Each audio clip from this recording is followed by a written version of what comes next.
జగన్నాథస్వామి రథయాత్ర మహోత్సవాల సంబరాల్లో భాగంగా ఈరోజు 3వ రోజు. ఈరోజు స్వామివారు వరాహ అవతారంలో భక్తులకి దర్శనమిస్తున్నారు. నిన్న కూర్మ అవతారంలో, అలాగే రేపు అనగా గురువారం నాడు స్వామివారు నరసింహ అవతారంలో భక్తులకు దర్శనమిస్తారు. ఈరోజు మధ్యాహ్నం అన్నదానం కార్యక్రమం ఉంటుంది. రోజు ఉన్నట్టే ఈరోజు సుమారు 700 మందికి అన్నదాన సంతర్పణ చేయడం జరుగుతుంది. సాయంత్రం కూడా సాంస్కృతిక కార్యక్రమాలతో భక్తులందరూ వచ్చి ఆహ్లాదకరంగా స్వామివారిని దర్శించుకొని అందరూ రావాలని కూడా నేను కోరుకుంటున్నాను. రేపు నరసింహ అవతారం ఉంటుంది స్వామివారికి. మనం వాతావరణం కొంచెం వర్ష సూచన కూడా ఉంది కాబట్టి టర్నర్స్ చౌల్ట్రీ ప్రాంగణం మొత్తం వాటర్ ప్రూఫ్ షెడ్లు వేయడం జరిగింది, భక్తులకి ఎటువంటి అసౌకర్యం కలగకుండా. అలానే మొబైల్ టాయిలెట్స్ ఏర్పాటు చేయడం జరిగింది. అలానే క్యూ లైన్స్లో కూడా వాటర్, మంచినీటి సరఫరా, అలానే చిన్నపిల్లలకి కూడా వృద్ధులకు కూడా మనం డైరెక్ట్గా 200 రూపీస్ లైన్లోనే పంపించి వాళ్ళకి దర్శనం తొందరగా అయ్యేలాగా చూస్తున్నాం.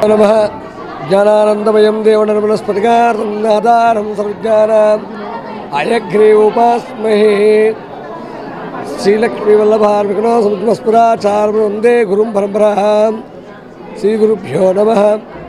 శ్రీ జగన్నాథస్వామి దేవాలయం విశాఖపట్నం వేంచేస్తున్న జగన్నాథస్వామి వారు నేటికి 1862 నుంచి కూడా నేటి వరకు కూడా శ్రీ జగన్నాథ రథయాత్ర మహోత్సవ కార్యక్రమాలు జరుగుతున్నాయండి. ఆ రూపంలో ఈరోజు రథయాత్ర నుండి 4వ రోజుగా వరాహ నరసింహస్వామి వారి దర్శనమిస్తున్నారు.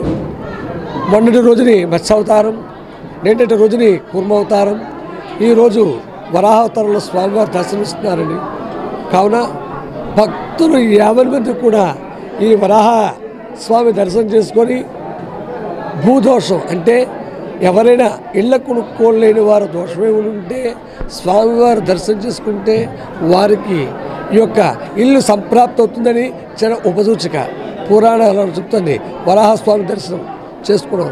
అందువల్ల ప్రతి ఒక్కరూ స్వామివారిని దర్శనం చేసుకొని స్వామివారి తీర్థప్రసాదం స్వీకరించి స్వామివారిని ముక్తి ప్రసాదించాలని కోరుకుంటున్నాను.